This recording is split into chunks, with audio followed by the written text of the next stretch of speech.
الرحیم نحمده ونصلی ونسلم علی رسولہ الکریم۔ میرے عزیزو اور اہل مجلس، ساتھیو، بھائیو،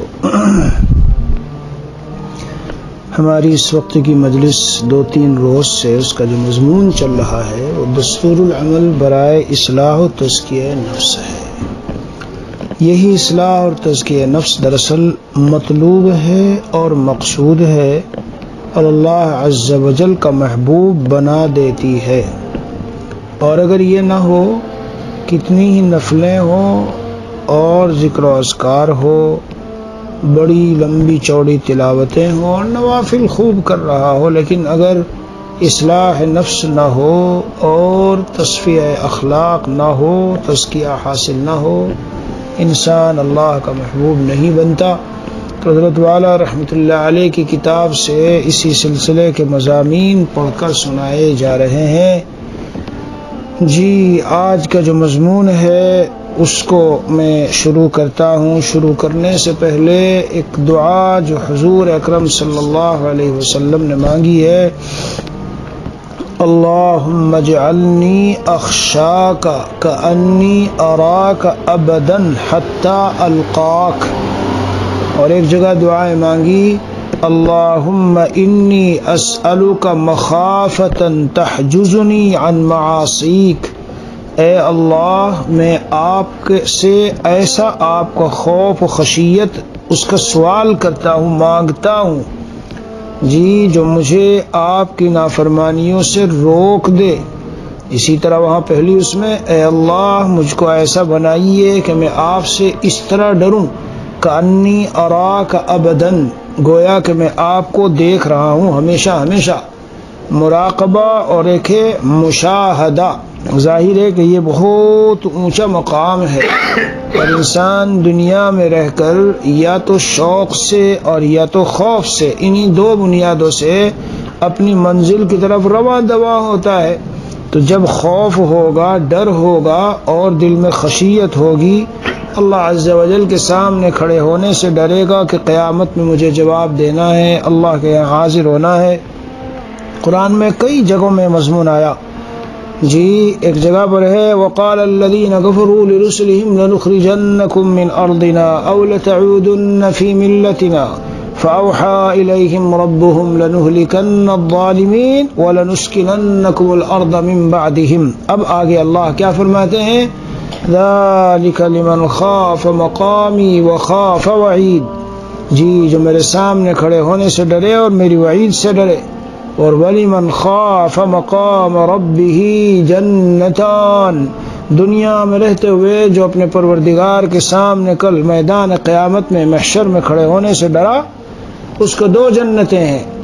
وَأَمَّا مَنْ خَافَ مَقَامَ رَبِّهِ وَنَهَى النَّفْسَ عَنِ الْهَوَى فَإِنَّ الْجَنَّةَ هِيَ الْمَأْوَى، جو اپنے اللہ کے سامنے کھڑے ہونے سے ڈرے اور اپنے نفس کو خواہشات کی پیروی سے، اتباع خواہشات سے روک لے تو جنت اس کا ٹھکانہ ہے۔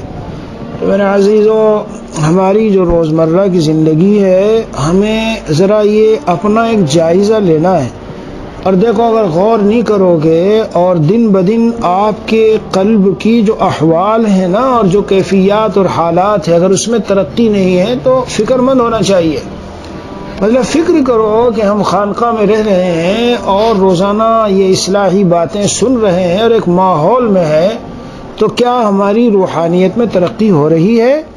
اللہ عز و جل کا جو خوف جس طرح کا ہونا چاہیے، اتنا خوف کہ جو ہمیں روک دے گناہوں سے اور ہم گناہوں سے بچ جائیں اور گناہوں سے دور رہنے لگیں، خلوتیں بھی ہماری اور جلوتیں بھی دونوں میں گناہوں سے محفوظ ہو جائیں، اتنا خوف ہمیں حاصل ہوا کہ نہیں ہوا؟ کل تک نہیں تھا، آج ہے، کل تک جتنا تھا اس سے زیادہ کچھ مقدار بڑھی، یا ابھی بھی خلوت میں ہم کبھی بھی سیل فون لیا اور بٹن دبایا اور ادھر ادھر کی چیزیں دیکھنے لگ گئے؟ بہت زیادہ اہم بات ہے جو میں عرض کر رہا ہوں کہ اپنے آپ کو چیک کرنا چاہیے، اپنے آپ کا محاسبہ کرنا چاہیے۔ میں نے اس کتاب میں جو ہے لکھا ہے وہاں کہ رات کو روزانہ آدمی تھوڑی دیر کے لیے محاسبہ بھی کر لے اپنا اور مراقبہ بھی کر لے، تھوڑی دیر کے لیے، زیادہ گہرائی میں نہ جائے، محاسبے کا خلاصہ کیا ہے کہ روزانہ لیٹتے وقت سوچے آج کا میرا دن کیسا گزرا ہے. میں صبح اٹھا تھا، اس کے بعد کیا کیا میں نے؟ صبح اٹھ کے بس نماز تو پڑھ لی تھی، لیکن بازار چلا گیا، ادھر ادھر چلا گیا، گھوما پھرا، ظہر کی نماز بھی ڈھنگ سے نہ پڑھ سکا، جلد بازی میں جلدی پڑھ کے بے خیالی سے بے دھیانی سے پتہ نہیں دھیان کہاں تھا، اور پھر سے کام میں لگ گیا، اور یہاں تک کہ شام ہو گئی، رات ہو گئی.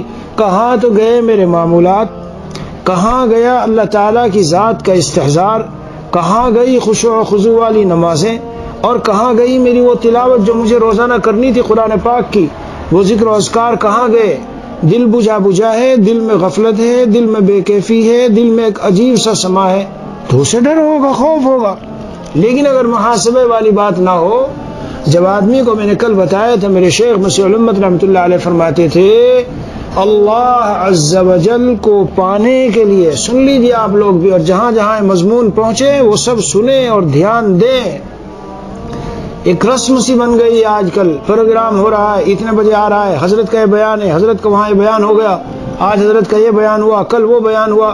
ٹھیک ہے، یہ ساری چیزیں مسلم کہ آپ کو بیان سننے کا بہت شوق ہے اور سنتے بھی ہیں، دلچسپی بھی ہے، اور خوب بیانات کی رات دن دھن اور رٹ بھی ہے. لیکن میرے عزیزو، مجھے اس سوال کا بھی جواب دو، اور اس سوال کا اپنے آپ سے جواب لو کہ مطلب ہماری کچھ ترقی بھی ہو رہی ہے، ہم آگے کو کچھ بڑھ رہے ہیں، یا بس جہاں تھے وہیں کا وہیں ہے؟ اگر ہماری نمازوں کی کیفیات، ہمارے ذکر و اذکار کی کیفیات، مقدار اور تعلق با اللہ کی قلب میں ایک خاص چسک اور حلاوت، مٹھاس، تہجد کا ایک مزہ، اس وقت آہوزاری والی کیفیات، اللہ سے اس وقت مانگنے کا خاص ایک جو کنیکشن اور تعلق ہوتا ہے، اور مانگنے میں جو ایک لطف آتا ہے، آیا مطلب یہ چیزیں بڑھتی جا رہی ہے، یا میں جہاں تھا وہیں کا وہیں ہوں، یا اور پیچھے کی طرف ہوں؟ فرض پڑھ لیے، زیادہ سے زیادہ سنت موقدہ پڑھ لی، بس باقی تو حال جو کا تو ہے. اگر ایسا ہو تو پھر زبان پر خالی تقریروں، بیانات اور یہ سب ملفوظات اور یہ چیزیں لانے سے حاصل نہیں ہے.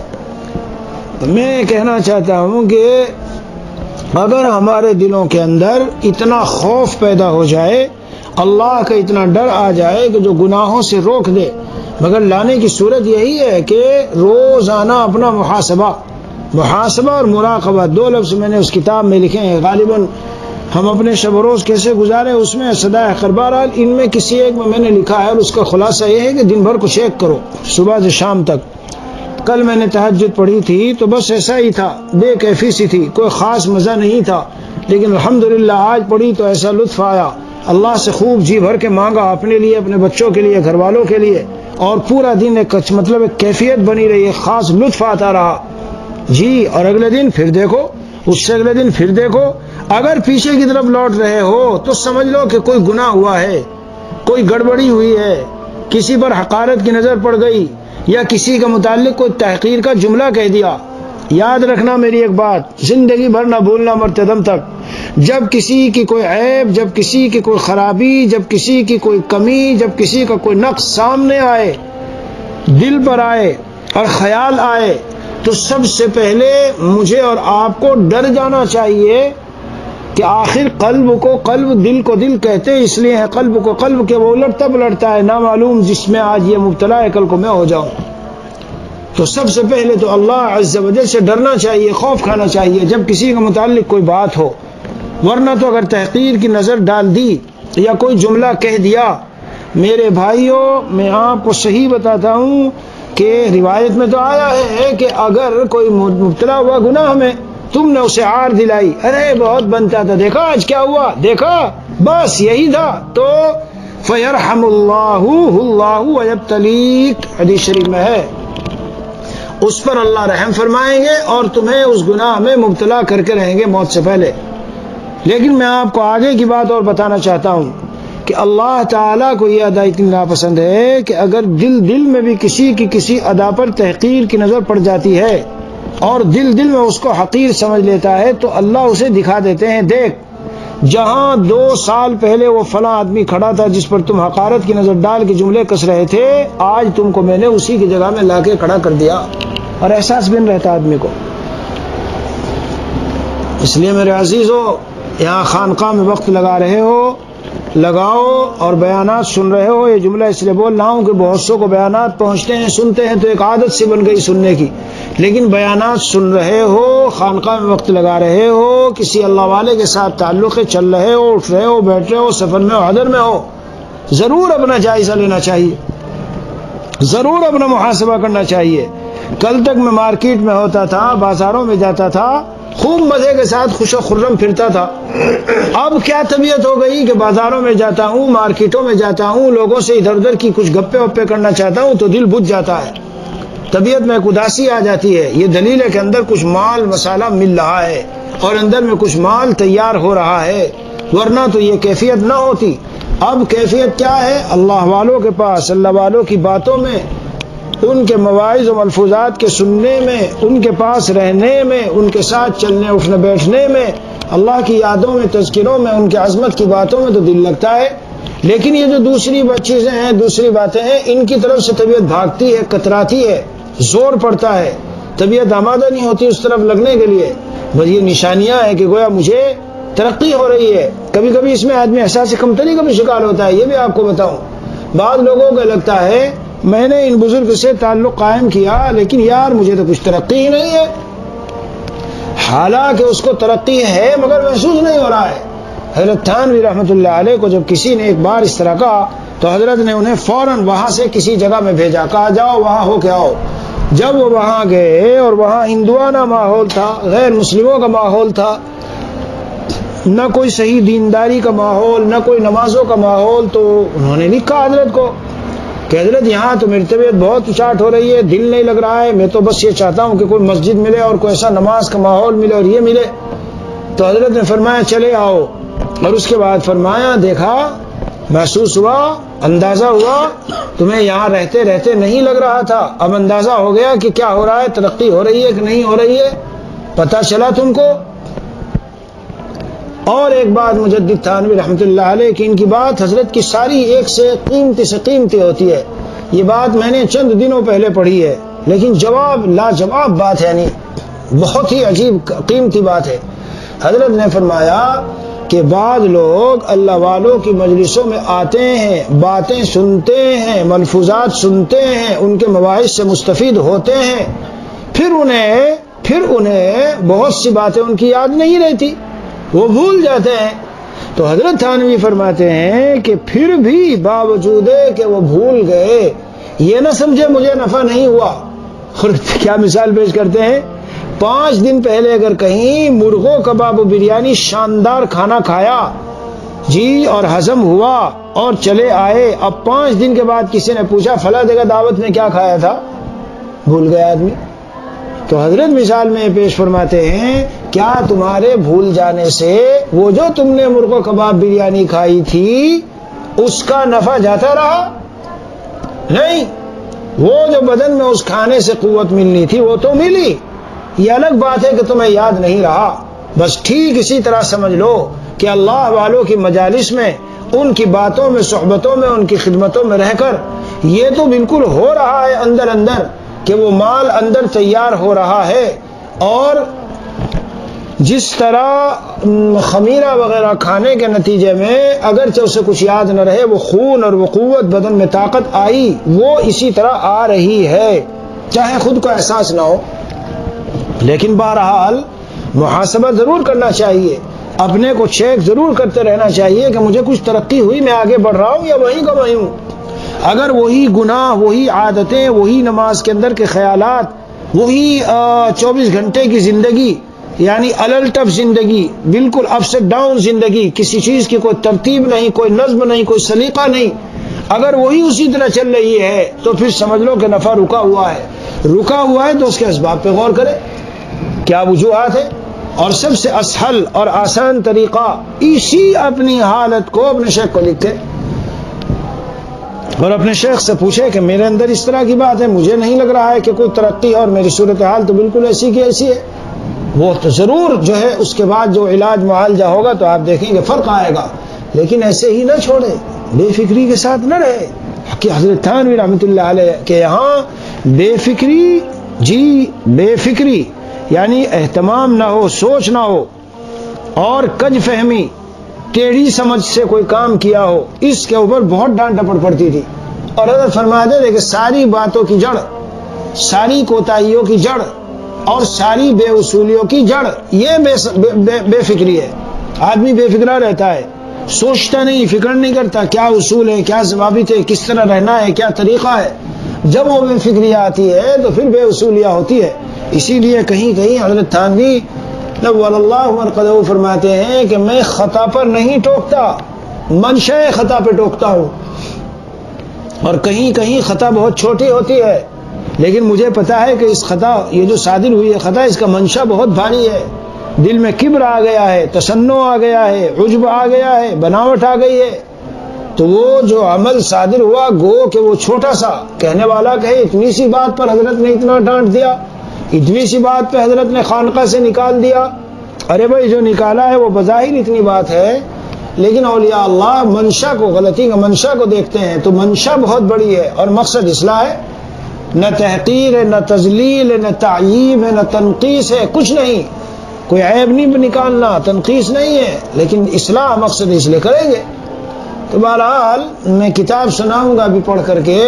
مضمون وہی ہے کہ خوف و خشیت ہوگی تو گناہوں سے بچے گا، گناہوں سے بچیں گے تو اصلاح ہوگی، تقویٰ آئے گا. مگر اس کا طریق یہی ہے کہ آدمی غور و فکر کرے، تدبر کرے اور روزانہ رات کو بستر پر بیٹھ کر محاسبہ کرے اور پھر مراقبہ بھی کرے. میرے عزیز بہت نفع بخش ہے یہ چیز مراقبہ. جب جاؤ بستر پر تو تھوڑی دیر کے لیے سوچ لو کہ بھائی اور یہ شب و روز ڈھل رہے ہیں، جا رہے ہیں اسی طرح، اور یہ عمر برف کی طرح پگھلتی جا رہی ہے.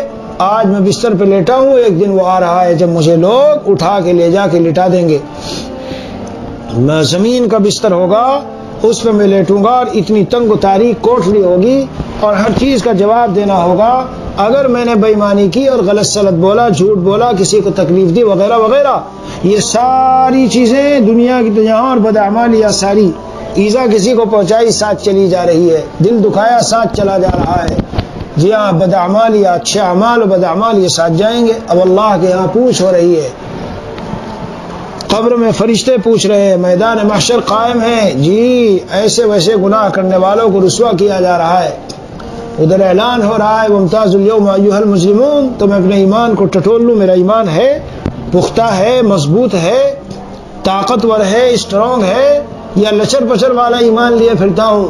کہیں ایسا نہ ہو کہ اس لچر پچر والے ایمان کا شمار ہی نہ ہو بلکہ منافق میں شمار ہو جائے. اس لیے بیانات تو سنیے، ٹھیک ہے، مجلس میں بھی آ رہے ہیں، آپ آئیے، رہ رہے ہیں رہیے، اور جو دور بیٹھ کر بیانات سنیں، لیکن روزانہ اپنی ترقی کے سلسلے میں آگے وصول اللہ کی جو راہ ہے اس راہ میں کچھ آگے بڑھ رہے ہیں یا نہیں بڑھ رہے ہیں، یا جہاں تھے وہاں کے وہاں ہیں، یا کہیں اور پیچھے تو نہیں لوٹ گئے. جی ہاں، جب دل میں خوف ہوگا، خشیت ہوگی، اللہ کا ڈر ہوگا، اللہ کے سامنے جواب دہی کی فکر ہوگی، تو پھر آدمی اس طرح سے سوچے گا، غور کرے گا، اور رات دن اسے دھن لگی رہے گی، یار موت تیزی سے قریب، موت کا وقت آیا جا رہا ہے، میری کیا حالت ہے، مجھے تو لگ رہا ہے جہاں تھا میں وہیں کا وہیں ہے. کبھی زبان پہ توبہ ہوگی، استغفار، اور کبھی درود شریف، کبھی لا الہ الا اللہ، کبھی لا حول ولا قوت الا باللہ، کبھی قرآن کی تلاوت، جی کبھی سبحان اللہ والحمدللہ. غرض یہ ہے کہ وہ لگا رہے گا دھن اور دھیان سے، اور اس طرح بہت جلد وصول اللہ اس کا حاصل ہو جائے گا. جی ہاں، یہ دھن اور دھیان دو ایسی چیزیں حضرت ہمارے مسیح الامت رحمۃ اللہ علیہ نے فرمایا تھا، جب دھن دھیان کسی چیز کی لگ جاتی ہے تو آدمی اسے پائے بغیر نہیں پیچھے ہٹتا. یہی اسی طرح اس کا بھی معاملہ ہے. اللہ والوں کے پاس رہ کر جب یہ چیز لگ جاتی ہے دل کو، پھر مل بھی جاتی ہے. مجھے سہل ہو گئی منزلیں کہ ہوا کے رخ بھی بدل گئے. جی مجھے سہل ہو گئی منزلیں کہ ہوا کے رخ بھی بدل گئے، تیرا ہاتھ میں آ لگا کہ چراغ راہ کے جل گئے. بہرحال آگے حضرت والا رحمۃ اللہ علیہ کا جو سلسلہ کلام ہے اس کو پڑھتا ہوں، کیونکہ کل بھی نہیں پڑھا گیا تھا، تاکہ یہ مضمون جو ہے پورا ہو جائے جو حضرت رحمۃ اللہ علیہ کی اصلاح کا نسخہ ہے. دیکھیے یہ نمبر 11 ہے، آج کا جو نمبر ہے 11. اس سے پہلا تھا موت کو کثرت سے یاد کرنا. کیا فرماتے ہیں صحابہ رضی اللہ عنہم اور اکابر کا خوف. اس مراقبے کے بعد عبارات ذیل کو خشیت و خوف دل میں پیدا کرنے کی نیت سے خوب دل لگا کر پڑھے. یہ مضامین خوف حکایت صحابہ مصنفہ حضرت مولانا زکریا رحمۃ اللہ علیہ شیخ الحدیث سے ماخوذ ہیں. حضور صلی اللہ علیہ وسلم فرماتے ہیں کہ میں جو آخرت کے حالات دیکھتا ہوں اگر تم کو معلوم ہو جائیں ہنسنا کم کر دو اور رونے کی کثرت کر لو.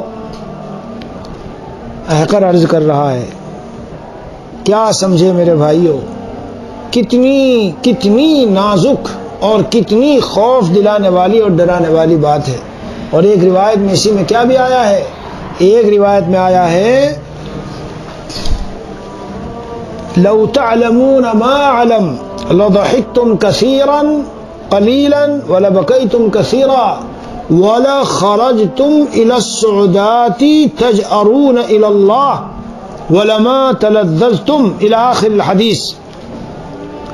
تم اپنے بستروں پہ لذت لینا چھوڑ دو اور جنگلوں کی طرف دیوانہ وار اللہ کی پناہ حاصل کرنے کے لیے نکل پڑو اگر تمہیں پتہ چل جائے مرنے کے بعد کیا ہوگا. اب ایک تو یہ ہوتا ہے کہ بھائی حدیثیں ہیں، ارے روزانہ تقریر بیانات سنتے ہیں. میرے بھائی یہ کوئی چیز نہیں ہے، یہ بہت خطرناک نشانی ہے یہ کہ ادھر سے سنا ادھر نکالا. انسان فکر مند ہو، غور کرے، سوچے کہ آخر نبی کی بات ہے، کسی صوفی اور خالی کسی مولوی ملا کی بات نہیں ہے، نبی کی بات ہے، غور کرنے کی ہے. کیوں فرمائی نبی نے؟ اس لیے فرمائی تاکہ اس وقت سے پہلے تیاری کر لے، وقت سے پہلے، وہ وقت آنے سے پہلے تاکہ تیاری ہو. جب وہ وقت آ جائے گا پھر تو کوئی حاصل ہے نہیں. اس لیے میرے بھائی دیکھ لو، یہ فرمایا جا رہا ہے اگر تم کو معلوم ہو جائیں وہ باتیں جن کو میں آخرت کے حالات کو دیکھتا ہوں ہنسنا کم کر دو اور رونے کی کثرت کرو. میں تو یہاں تک کہتا ہوں کہ کیا ہم روئے بھی ہیں گزرے ہوئے 24 گھنٹے میں؟ کثرت و قلت کو تو چھوڑو، ہنسنا تو ہے ہمارا کتنا، اور کیا اس کے مقابلے میں زیادہ تو چلو چھوڑو کہ زیادہ رونا ہوتا، ارے کیا برابر بھی روئے ہم یا کچھ کم روئے یا چلو کسی بھی مقدار میں روئے گزرے ہوئے 24 گھنٹے میں اور ہنسے کتنی مرتبہ. اسی لیے اللہ کے نبی علیہ السلام کے سامنے ایک دوسری روایت ہے جب کوئی کھل کھلا کے ہنس رہا تھا اور یہ ہونٹ یہ دانت اس کے نکل رہے تھے تو آپ صلی اللہ علیہ وسلم نے تب بھی اسی طرح کی بات فرمائی تھی. جی ہاں، اصل کھل کھلا کے ہنسنے کی جگہ اور خوشی منانے کی جگہ اصل تھوڑی بہت خوشی تو دنیا میں ہوگی، اصل خوشی کی جگہ اس دن ہوگی جس دن اللہ عز و جل کے یہاں سے فیصلہ ہو جائے گا آؤ تم میری طرف آ جاؤ یا ایتھا النفس المطمئنہ ارجعی الی ربک راضیۃ مرضیہ فادخلی فی عبادی وادخلی جنتی. آ جاؤ، تمہیں ہم نے آزمایا، آ جاؤ، ہر طرح سے تمہیں آزمایا تھا، انعامات دے کر بھی آزمایا، مصائب ڈال کے بھی آزمایا. ایک بہت بڑے اللہ والے ہمارے یہاں ساؤتھ افریقہ میں آئے دارالعلوم میں، انہوں نے کہا کہ ہم آزمائے گئے تھے مصائب سے، اس میں تو ہم امتحان میں پاس ہو گئے، لیکن اب ہم پر اچھے خوشگوار حالات آئے ہیں. یہ جو امتحان ہے یہ امتحان اس امتحان سے بھی زیادہ سخت ہے. آدمی عام طور سے نہیں سمجھتا، وہ اس چکر میں رہے مال دولت منصب عہدے سب مل جائیں، ارے جناب یہ ملیں گے تو آزمائش بہت کڑی ہو جائے گی، کیونکہ اس میں آدمی غفلت میں پڑ جاتا ہے. جب غفلت میں پڑ جاتا ہے تو دین کو بھول جاتا ہے. ہاں وہ صبر کے حالات ہے تو لوٹتا ہی ہے دین کی طرف، اللہ کی طرف رجوع ہوتا ہے. گوگے اس میں بھی بہت سارے بھولے رہتے ہیں، لیکن یہ کہ مال کا تو خاصہ ہی ہے یہ. اس لیے ان فتنۃ امتی المال، میری امت کا فتنہ مال ہے. اور اسی لیے ایک روایت میں ہے کہ اے میرے صحابہ تم بیٹھے ہوئے کس بارے میں سوچ رہے ہو؟ فخر سے ڈر رہے ہو؟ میں نہیں ڈر رہا ہوں تمہارے اوپر فخر سے، مجھے تو ڈر ہے اس وقت سے جب دنیا تمہارے اوپر اونڈیل دی جائے گی اور تم اس میں تنافس اور تفاخر کرنے لگو گے اور پھر وہ تمہیں اس طرح ہلاک کرے گی جیسا کہ پہلے والوں کو ہلاک کیا. اندازہ لگاؤ، ہم سمجھتے مالدار ہو گئے، سیٹھ صاحب بن گئے، حاجی صاحب بن گئے، بیٹھے بڑے مزے سے، میاں بڑا وہ امتحان ہے، یہ بڑا امتحان ہے. بہرحال تو میں عرض کر رہا تھا خوشی کا دن تو وہ ہے جی، اور ہنسنے کا دن تو اصل وہ ہے.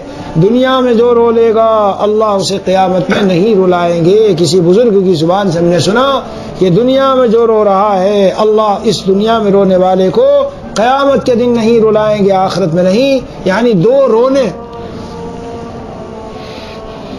دنیا کا رونا آخرت کا رونا، اللہ ان دونوں کو اکٹھا نہیں کریں گے، جمع نہیں کریں گے. اس لیے بہرحال آگے چلیے. حضرت والا رحمۃ اللہ علیہ فرماتے ہیں، حضرت ابو بکر صدیق رضی اللہ عنہ فرماتے ہیں کہ کاش میں کوئی درخت ہوتا جو کاٹ دیا جاتا. کبھی فرماتے کاش میں کوئی گھاس ہوتا کہ جانور اس کو کھا لیتے. کبھی فرماتے کہ کاش میں کسی مومن کے بدن کا بال ہوتا. ایک مرتبہ ایک باغ میں تشریف لے گئے، ایک جانور کو دیکھ کر ٹھنڈا سانس بھرا اور فرمایا کہ تو کس قدر مزے میں ہے کہ کھاتا پیتا ہے اور درختوں کے سائے میں پھرتا ہے اور آخرت میں تجھ پر کوئی حساب کتاب نہیں. کاش ابو بکر بھی تجھ جیسا ہوتا. پھر سے سنیے، حضرت ابو بکر صدیق رضی اللہ عنہ فرماتے ہیں کہ کاش کہ میں کوئی درخت ہوتا جو کاٹ دیا جاتا. کبھی فرماتے کاش میں کوئی گھاس ہوتا کہ جانور اس کو کھا لیتے. کبھی فرماتے کہ کاش میں کسی مومن کے بدن کا بال ہوتا. ایک مرتبہ ایک باغ میں تشریف لے گئے، ایک جانور کو دیکھ کر ٹھنڈا سانس بھرا اور فرمایا کہ تو کس قدر مزے میں ہے کہ کھاتا پیتا ہے اور درختوں کے سائے میں پھرتا ہے اور آخرت میں تجھ پر کوئی حساب کتاب نہیں. کاش ابو بکر بھی تجھ جیسا ہوتا. حضرت عمر رضی اللہ عنہ فرماتے ہیں کہ کاش مجھے میری ماں نے جنا ہی نہ ہوتا. بسا اوقات ایک تنکا ہاتھ میں لیتے اور فرماتے کاش کہ میں تنکا ہوتا. تہجد کی نماز میں بعض مرتبہ روتے روتے گر جاتے اور بیمار ہو جاتے. تہجد کی نماز میں بعض مرتبہ روتے روتے گر جاتے اور بیمار ہو جاتے. ایک بار صبح کی نماز میں جب یہ آیت پڑھی، انما اشکو بثی وحزنی الی اللہ، جب اس پر پہنچے تو روتے روتے روتے اتنا روئے کہ آواز نہ نکلی. یہی حضرت عمر رضی اللہ عنہ کر عرض کر رہا ہے. جب یہ آیات پڑھی ایک مرتبہ، والطور وکتاب مسطور فی رق منشور والبیت المعمور والسقف المرفوع والبحر المسجور ان عذاب ربک لواقع، اتنی قسمیں کھا کے اللہ نے فرمایا کہ بے شک تمہارے رب کا عذاب واقع ہوگا. یہ حالت ہوئی کہ جا کے گھر میں لیٹ گئے اور 15 دن تک لوگ جا کے بیماری کی عیادت کرتے رہے کہ حضرت عمر بیمار ہو گئے. وہ بیمار نہیں تھا، اللہ عز و جل کے عذاب کا ڈر تھا. اللہ تعالیٰ کرم کا رحم کا معاملہ فرمائے، عافیت کا معاملہ فرمائے. ہم سب کے ساتھ اللہ تعالیٰ بلا استحقاق اپنے خصوصی فضل و کرم سے ہم سب کو معاف فرما دے اور ہم سب کے ساتھ بخشش کا معاملہ فرما لے. اللہ تعالیٰ ہم سب کے ساتھ یسر و سہولت والا معاملہ فرما لے، آسانی والا معاملہ فرما لے اور ہمیں اللہ عز و جل ہم سے محاسبہ نہ فرمائے، اللہ عز و جل ہم سے حساب کتاب نہ لے. میرے عزیز و پیارو، حکیم الامت تھانوی رحمۃ اللہ علیہ فرماتے ہیں کہ جب میں کسی عام آدمی کے جنازے کو دیکھتا ہوں تو مجھے خیال آتا ہے کہ بس یہ تو جلدی سے بخشا جائے گا، اس سے کیا کچھ باز پرس وغیرہ ہوگی. لیکن جب میں کسی خاص کے جنازے کو دیکھتا ہوں تو میں کانپ جاتا ہوں کہ نہ معلوم اس کو کس کس قسم کی باز پرس اور سوال جواب سے گزرنا پڑے گا. اللہ تعالی عافیت کا معاملہ فرمائے، ہم سب کے ساتھ یسر و سہولت کا معاملہ فرمائے اور بلا حساب و کتاب اللہ تعالیٰ اپنی جنت کے باغات میں اللہ ہم سب کو داخل فرمائے اور بلا حساب و کتاب، بغیر کسی باز پرس، بغیر کسی سوال کے اللہ تعالیٰ یسر و سہولت کا معاملہ فرما کر جنت میں اپنے اولیاء کے ساتھ ہم سب کو اکٹھا اور جمع فرما دے. بہرحال یہ صحابہ تھے، ایک طرف تو ان کی فضیلت کا کیا عالم تھا، اللہ اکبر کبیرہ جی، اور دوسری طرف ان کا مقام خوف دیکھو، مقام خوف. جی ہاں، جب یہ خوف ہوگا تو ڈرنا بچنا آسان ہوتا ہے. حضرت عبداللہ ابن عباس رضی اللہ عنہ حضرت عبداللہ ابن عباس رضی اللہ تعالیٰ عنہ حق تعالیٰ کے خوف سے اس قدر روتے تھے کہ چہرے پر آنسوؤں کے بہنے سے 2 نالیاں سی بن گئی تھی۔ نبی اکرم صلی اللہ علیہ وسلم ایک مرتبہ نماز کے لیے تشریف لائے تو ایک جماعت کو دیکھا کہ وہ کھلکھلا کر ہنس رہی تھی، ہنسی کی وجہ سے دانت کھل رہے تھے۔ آپ صلی اللہ علیہ وسلم نے ارشاد فرمایا کہ اگر موت کو کثرت سے یاد کرو تو جو حالت میں دیکھ رہا ہوں وہ حالت پیدا نہ ہو، لہذا موت کو کثرت سے یاد کیا کرو۔ اور ارشاد فرمایا کہ قبر پر کوئی دن ایسا نہیں گزرتا کہ جس میں وہ یہ آواز نہ دیتی ہو کہ میں بیگانگی کا گھر ہوں، تنہائی کا گھر ہوں، مٹی کا گھر ہوں، کیڑوں کا گھر ہوں۔ حضور اکرم صلی اللہ تعالی علیہ وسلم نے ارشاد فرمایا اگر موت کو کثرت سے یاد کرو تو جو حالت میں دیکھ رہا ہوں وہ پیدا نہ ہو، لہذا موت کو کثرت سے یاد کیا کرو۔ اور فرمایا کہ قبر پر کوئی دن ایسا نہیں گزرتا کہ جس میں وہ یہ آواز نہ دیتی ہو کہ میں بیگانگی کا گھر ہوں، تنہائی کا گھر ہوں، مٹی کا گھر ہوں، کیڑوں کا گھر ہوں۔ حضرت عبداللہ ابن عمر رضی اللہ عنہ بہت رویا کرتے تھے، حتیٰ کہ روتے روتے آنکھیں بیکار ہو گئی تھی۔ کسی شخص نے ایک مرتبہ دیکھ لیا تو فرمایا کہ میرے رونے پر تعجب کرتے ہو، اللہ کے خوف سے سورج روتا ہے۔ ایک مرتبہ ایسا ہی قصہ پیش آیا تو فرمایا کہ اللہ کے خوف سے چاند روتا ہے۔ ایک نوجوان صحابی رضی اللہ عنہ پر حضور صلی اللہ علیہ وسلم کا گزر ہوا، وہ جب فَإِذَا انشَقَّتِ السَّمَاءُ فَكَانَتْ وَرْدَةً كَالدِّهَانِ پر پہنچے تو بدن کے بال کھڑے ہو گئے، روتے روتے دم گھٹنے لگا اور کہہ رہے تھے ہاں جس دن آسمان پھٹ جائیں گے یعنی قیامت کے دن میرا کیا حال ہوگا۔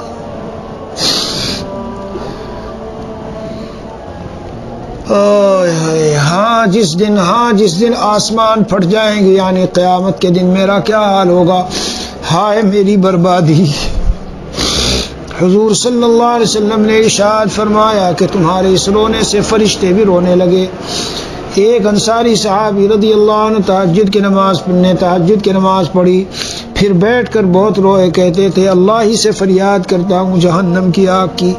حضور صلی اللہ علیہ وسلم نے ارشاد فرمایا کہ تم نے آج فرشتوں کو رلایا۔ ایک صحابی رضی اللہ عنہ رو رہے تھے، بیوی کے پوچھنے پر فرمایا کہ اس وجہ سے روتا ہوں کہ جہنم پر تو گزرنا ہے ہی، نہ معلوم نجات ملے گی یا وہیں رہ جاؤں گا۔ ایک صحابی رضی اللہ عنہ رو رہے تھے، بیوی کے پوچھنے پر فرمایا کہ اس وجہ سے روتا ہوں کہ جہنم پر تو گزرنا ہی ہے، نہ معلوم نجات ملے گی یا وہیں رہ جاؤں گا۔ حضرت امام اعظم ابو حنیفہ رحمۃ اللہ علیہ تمام رات یہ آیت پڑھتے رہے اور روتے رہے، وَامْتَازُوا الْيَوْمَ أَيُّهَا الْمُجْرِمُونَ۔ حق تعالی ارشاد فرماتے ہیں کہ دنیا میں تم سب لوگ ملے جلے رہے، مگر آج مجرم لوگ سب الگ ہو جائیں اور غیر مجرم علیحدہ۔ اس حکم کو سن کر جتنا بھی رویا جائے کم ہے کہ نہ معلوم اپنا شمار مجرموں میں ہوگا یا فرمانبرداروں میں۔ حضور اکرم صلی اللہ تعالی علیہ وسلم کا ارشاد ہے کہ جس آنکھ سے اللہ کے خوف سے ذرا سا بھی آنسو، خواہ مکھی کے سر کے برابر ہی ہو کیوں نہ ہو، نکل کر چہرے پر گرتا ہے، اللہ تعالیٰ اس چہرے کو آگ پر حرام فرما دیتا ہے۔ حضور اکرم صلی اللہ علیہ وسلم کا ارشاد ہے کہ جب مسلمان کا دل اللہ کے خوف سے کانپتا ہے تو اس کے گناہ ایسے جھڑتے ہیں جیسے درختوں کے پتے جھڑتے ہیں۔ حضور اکرم صلی اللہ علیہ وسلم کا ارشاد ہے کہ جب مسلمان کا دل اللہ کے خوف سے کانپتا ہے تو اس کے گناہ ایسے جھڑتے ہیں جیسے درختوں کے پتے جھڑتے ہیں۔ حضور صلی اللہ علیہ وسلم کا ایک اور ارشاد ہے کہ جو شخص اللہ کے خوف سے روئے اس کا آگ میں جانا ایسا مشکل ہے جیسا کہ دودھ کا تھنوں میں واپس جانا۔ ایک صحابی رضی اللہ عنہ نے عرض کیا یا رسول اللہ صلی اللہ علیہ وسلم نجات کا کیا راستہ ہے؟ آپ نے ارشاد فرمایا اپنی زبان کو روکے رکھو، گھر میں بیٹھے رہو اور اپنی خطاؤں پر روتے رہو۔ حضرت عائشہ صدیقہ رضی اللہ عنہا نے عرض کیا یا رسول اللہ صلی اللہ علیہ وسلم آپ کی امت میں کوئی ایسا بھی ہے جو بے حساب جنت میں داخل ہو؟ آپ صلی اللہ علیہ وسلم نے فرمایا ہاں، جو اپنے گناہوں کو یاد کر کے روتا رہے۔ حضور صلی اللہ علیہ وسلم ارشاد فرماتے ہیں کہ اللہ کے نزدیک 2 قطروں سے زیادہ کوئی قطرہ پسندیدہ نہیں، ایک آنسو کا قطرہ جو اللہ کے خوف سے نکلا ہو، دوسرا خون کا قطرہ جو اللہ کے راستے میں گرا ہو۔ حضرت ابوبکر صدیق رضی اللہ عنہ کا ارشاد ہے کہ جس کو رونا آئے وہ روئے، ورنہ رونے کی صورت ہی بنا لے۔ حضرت کعب احبار رضی اللہ عنہ فرماتے ہیں قسم اس ذات کی جس کے قبضے میں میری جان ہے کہ اگر میں اللہ کے خوف سے روں اور آنسو میرے رخسار پر بہنے لگیں، یہ مجھے زیادہ پسند ہے اس سے کہ پہاڑ کے برابر صدقہ کروں۔ مضامین بالا کا مطالعہ نفس میں خدا کا خوف پیدا کرتا ہے، گناہوں سے حفاظت کا ذریعہ ہے، اور اللہ عز و جل کی رحمت واسعہ سے نا امید بھی نہ ہونا چاہیے۔ گناہوں کو یاد کر کے رونے سے بہت قرب نصیب ہوتا ہے، اور جس کو رونا نہ آئے تو وہ رونے والوں کی شکل بنا لے۔ اس نقل کی برکت سے انشاءاللہ تعالی یہ بھی کامیاب ہو جائے گا، جیسا کہ حضرت صدیق اکبر رضی اللہ عنہ کی روایت سے یہ نقل گریہ ثابت ہے۔ اے خوشا چشمے کے گریان اوست، اے ہما دل کے بریان اوست۔ یہ ہمارے حضرت والا رحمۃ اللہ علیہ کو اللہ نے دونوں چیزیں عطا فرمائی تھی، چشم گریہ اور قلب بریا۔ یہاں شعر مل گیا، لیکن اللہ کے فضل سے احقر نے یہ دو صفت حضرت کی خود نکالی، خود مستنبت کی کہ اللہ نے 2 چیزیں عطا فرمائی۔ اللہ تعالی ہمیں استحضار کے ساتھ سننے کی توفیق دے، اور اللہ تعالی عمل کی توفیق دے، اور حق تعالی اپنے محبوبین میں شامل فرما لے۔ اللہ تعالی ہمارا یہاں بیٹھنا اپنے رحمت سے قبول فرمائے، اور حق تعالی اس مرکز یعنی خانقاہ کو اللہ تعالی ظاہری باطنی ہر طرح کی ترقیات سے نوازے۔ وصلی اللہ علی النبی الکریم وعلی آلہ واصحابہ اجمعین۔